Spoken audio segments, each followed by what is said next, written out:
तपाईँले देख्न सक्नुहुन्छ यहाँ झार उठाउँदैछ यसले झार भन्छ त्यसले खरेडो भन्छ त्यसलाई खनेको माटो भनिन्छ यसरी हेर्नुहोस् त म्याडम तपाईँ उहाँ चाहिँ हेर्नुहोस् भन्दाखेरि तल्लो निरिँदाखेरि निरिङ हुन्छ हेलो म्याडमहरू एभ्रिबडी उहाँ चाहिँ अब एक्लै बसिरहनु भएको छ त्यहाँनिर अलि म जुम गरेर देखाउँछु त्यसको टोल मात्र देखिरहेको छ अहिले हो उहाँ चाहिँ देवकी भन्ने मान्छे हो तपाईँ चिन्नुभयो होला गाइडहरू होइन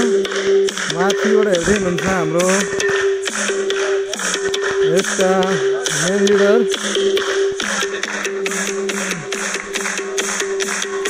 अब म फेरि खरेड लगाउन माथि गरेर जाँदैछु हेर्नु होइन यिनीहरूले मलाई एक्लै पारे खरेड लगाउनलाई झाडासँग बसेर गाइड छ होइन म तपाईँलाई कसरी खरेड लगाउनु भनेर तपाईँलाई सिकाउँछु होइन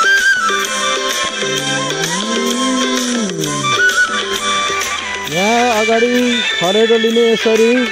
त्यहाँबाट स्वायाका गर्ने लिजला